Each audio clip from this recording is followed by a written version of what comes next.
watching the latest Cyprus news from financialmirror.tv.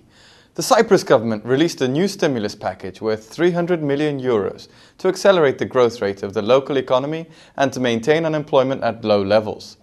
€51 million have been earmarked for the tourism sector and €245 million for construction. President Christofias said that the overnight tax from hotels will be abolished, the landing fees paid by airlines will be lowered, VAT on hotel stays will be cut from 8 to 5%, and a plan will be launched to boost local tourism. Aid for the construction industry includes new loans for low and middle-income couples and the creation of new refugee housing estates. This is in addition to the previously announced projects for schools and for social care. The President said that the Cyprus economy is expected to be affected to a smaller extent, especially compared to Eurozone countries. As regards labour, the President said that given the fact unemployment is expected to rise to 4.5%, the government intends to find jobs for the unemployed. The policy for the employment of non-EU foreigners will be revised with new measures to combat illegal employment and retrain employees. However, speaking to foreign correspondents this week, Christofias ruled out any prospect of allowing a casino to operate in Cyprus anytime soon. "This will not happen as long as I am president," he said, adding that what needs to be done is to rebuild the values that have been lost in this society. Bank of Cyprus reported a 4% rise in profits to €506 million for 2008, followed by an offering of €1.5 billion in soft loans in an effort to boost the economy. Group CEO Andreas Eliadis said the new package will help the real estate and construction sector, tourism and small to medium-sized companies. Eliadis said Bank of Cyprus will overcome the challenges of the global credit crisis because of its strong liquidity, adequate capital and satisfactory profitability. Eliadis said that in all 7 countries where the bank is active, it will report profits, while the Russian subsidiary Uniastrum Bank has enjoyed a 10% increase in customer deposits after it was announced that the bank is now a member of the Bank of Cyprus group.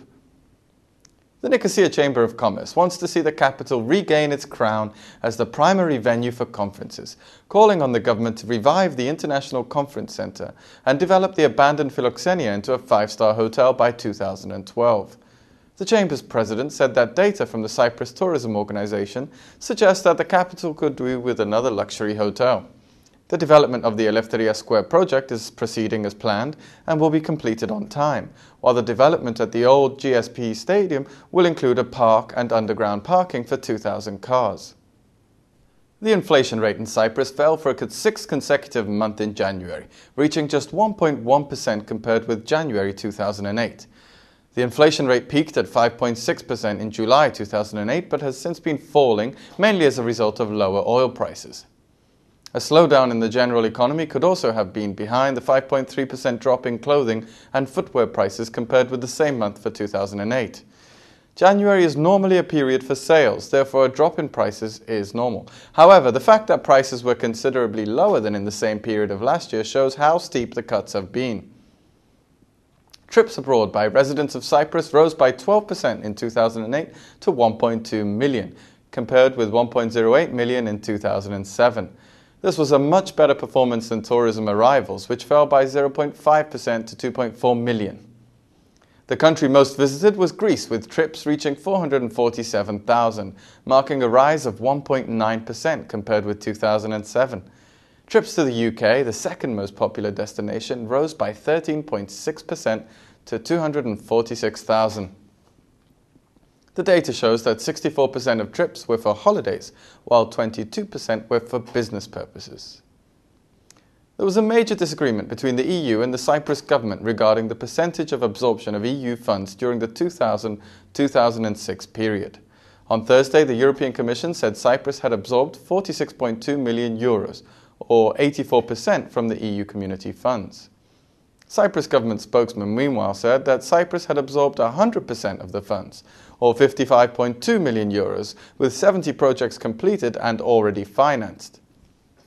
He said that the reason why Cyprus is shown with reduced absorption capacity is the lack of verification on behalf of the European Commission for these funds or part of these funds.